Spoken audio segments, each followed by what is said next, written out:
Hello everyone, I am C1C Thomas Coons, and this is my special topic presentation on information search.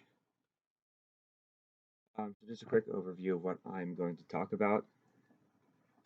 So first I'll go through what the system is, what information search means. I'll talk about some examples and some uses of information search.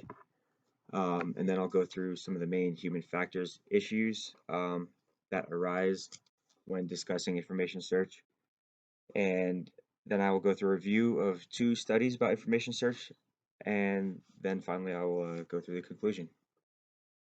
So what is information search? Information search is a broad topic that includes many different facets of human-computer interface, um, and it uses that interface to allow users to um, take advantage of advanced search functions across a large array of websites, software, apps, pretty much anything you can think of that has to do with a computer or phone. Um, so down at the bottom, you can see some examples of how diverse information search is. Pretty much anywhere you see a search bar on a website, on an app, on any type of software, that is a form of information search. Um, so an example, probably the most common example is that top left picture is Google. I think all of us probably Google something every day. Um, so that's a really good way of thinking of information search. But below that, you can see on news websites there's information search for searching articles. Um, Apps such as Spotify have information search as well, um, and also shopping websites, as you can see there on the right, make heavy use of information search to allow shoppers to more easily find the products that they want.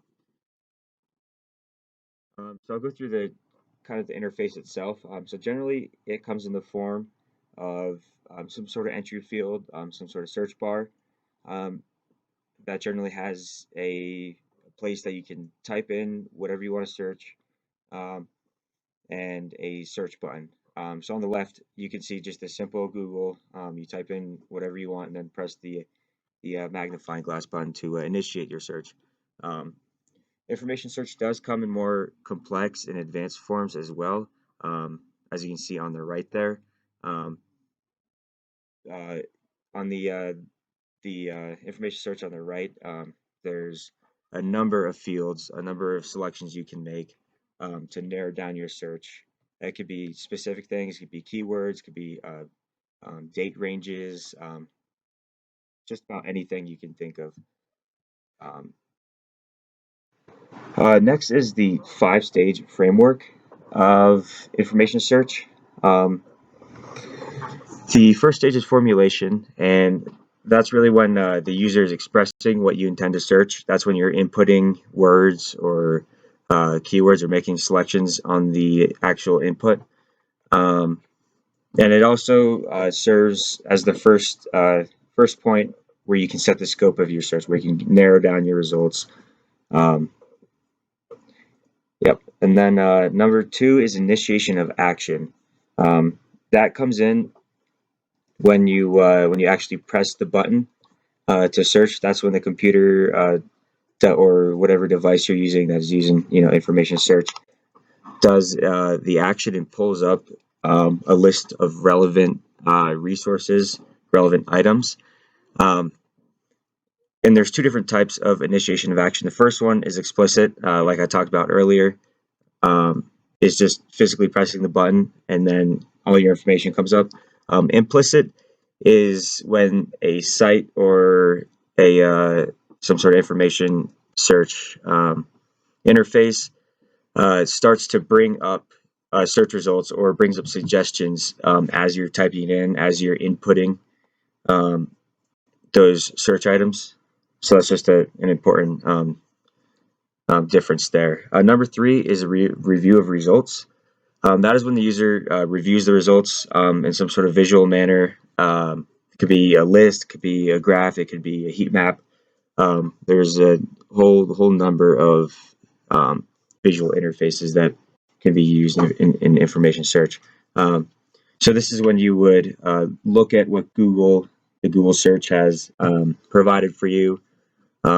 Decide whether you like what is provided or not. If you do like what is provided, you can access those resources right away. But if you don't, you would move into step 4 of the framework, which is refinement. And that is when the website kind of explains why it gave you those results. It often gives you suggestions of what it thought you meant, and it gives the user a chance to refine their search, to be more specific, to input new keywords or to change keywords to get more desirable results. And then the final stage of the framework is use, and that is when the user finds what they are looking for, and the user can access it. The user can save the item. They can add an item to their cart. They can play the song that they found. Whatever they've been searching for. So next is just a few main human factors concerns that come along with the topic of information search. So the first one is keeping human interaction with information search simple enough to provide even novice users a very powerful tool. Um, so this one is important to kind of lessen that learning curve and to allow a wide range of people to have the same level of usefulness out of this software. The second one is using good interfaces to design to ease the learning curve of information search while still providing experienced users with a powerful tool. So this kind of goes along with the first one as well. Um, a good interface design, a nice streamlined one, such as the Google main page, um, allows novice users to pick up, uh, using the information search tool right away. It's pretty intuitive, um, but it still gives experienced users the option to add additional input to bring up an advanced search, things of that nature. Um, the third concern is humans interacting with machine learning, AI algorithms, and large databases. So many of these information search interfaces use either machine learning or AI algorithms to provide better and more consistent results to their users. Um, and they do this generally by sampling data, historical data from a user. Um, and anytime that there's data being recorded directly from the user, that can bring up um, an ethics issue. Um, yep. And then the fourth one is displaying, sorting, and filtering the information in a manner that makes sense and is usable.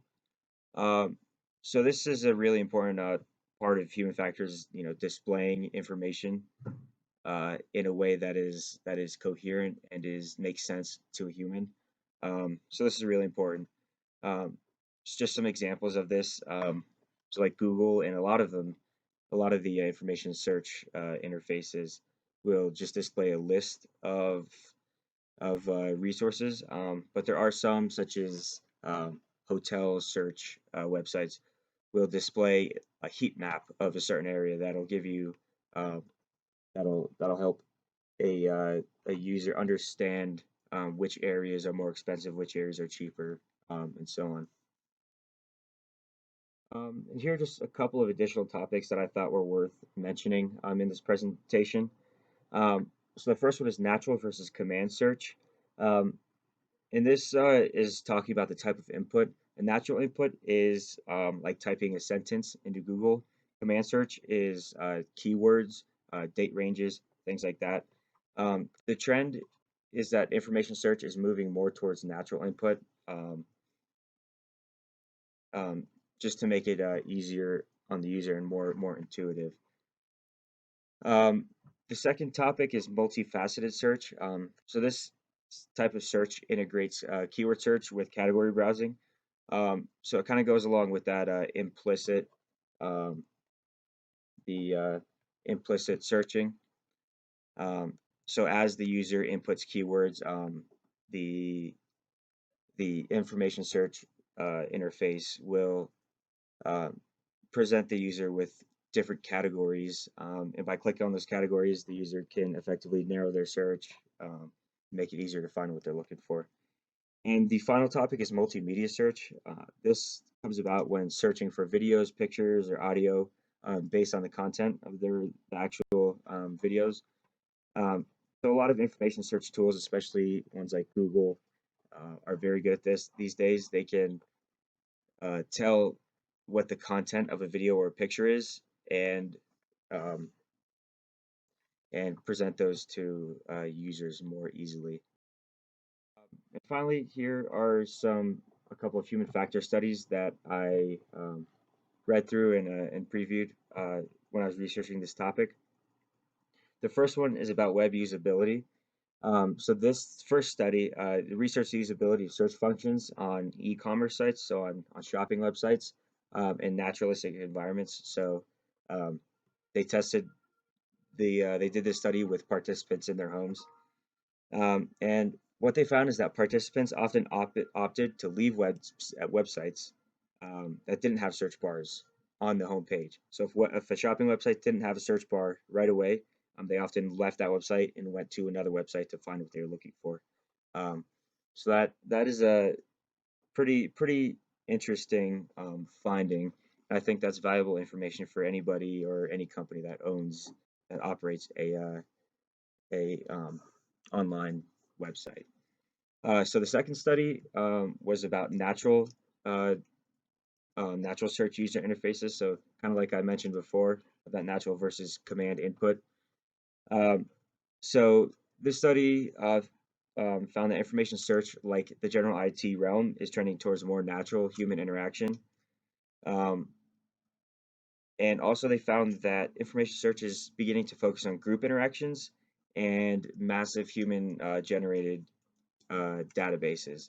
So, like I was talking about earlier, these databases are these information search interfaces create and keep massive user databases so they can more easily and more accurately predict what the user is looking for. So, just a couple of conclusions. Information search is a part of all our daily lives, and it's not going anywhere. So, it's very important to have good human factors, engineering involved with it. Um, the second one is information search is evolving to be more natural, kind of like that second study was talking about. Information search is becoming more and more common in our lives, and it's adapting to suit human needs more and more. And then finally, designing a solid information search interface is key for designing a good website, app, etc. Um, Information search is really a key part of all of our lives, and designing it in a way that is usable to a wide range of users and that it brings up accurate and relevant um, resources is very important. Here are the resources I used in this presentation, and thank you for listening.